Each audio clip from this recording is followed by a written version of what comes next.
Vidite kako se povećavaju, kako se približi poveća se i kako se daljava, smanjuje se. Sunce, veštačko sunce. Vidite, on greje ove ploče, tako? Taj reflektor, ovako stavi za prvi. Kao što vidite ovde, unutra u ovoj kući. Ovo je 9. manifestacija Evropski dani sunca koja se održava u Kuli. Inače, organizator ove manifestacije Srednja tehnička škola Mihajlo Pupin iz Kule zajedno sa Društvom za obnovljive izvore energije koje takođe deluje u okviru naše škole. Inače, manifestacija ima, da kažemo, dva dela. Prvi deo je ovde u gradu, ovoga puta ispred opštine Kula, gde prikazujemo razne modele obnovljivih izvora energije i razne uređaje koje štede energiju i koje koriste najnovije sisteme za zagrevanje i tome slično.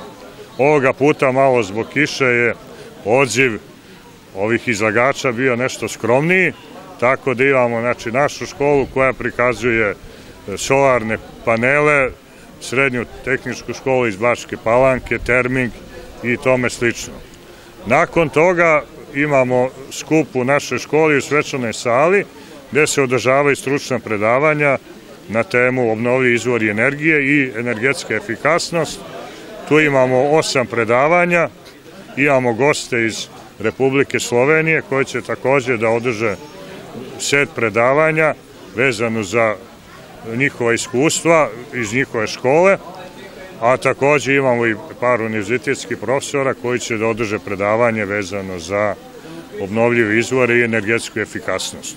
Inače, skup je akreditovan, tako da svi učesnici dobijaju i odgovarajuće bodove i to se je u okviru kataloga za stručno usavršavanje nastavnika taj skup.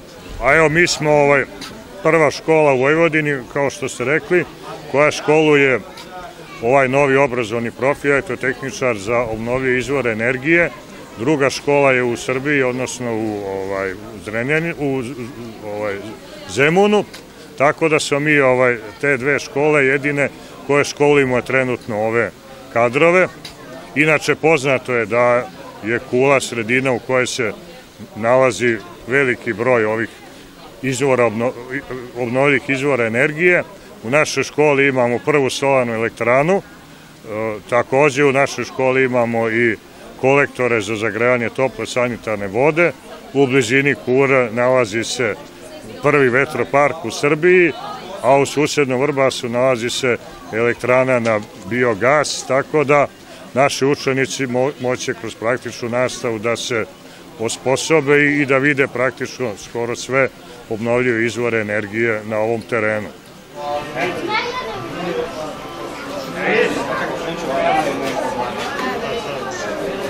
Vidite? Vidite sijalicu kako se ide. Kako sad skloni sijalicu, sad više ne svetli. Sad stavi ponovo.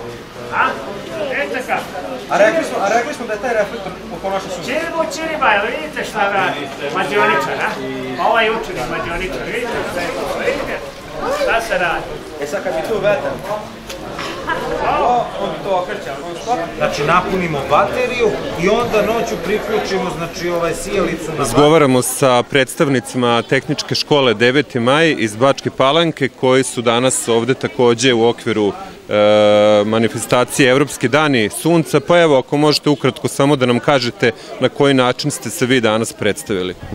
Pa ja sam profesor Janko Hložan, diplomirani inženjer energetike, pa se bavim malo u slobodno vreme pre u sekciji, znači dodatni rad za obnovljive izvori energije. Pa danas smo doneli solarni koper, odnosno 2 solarne ćelije, pomoću kojih se može ostvariti 5 vežbi.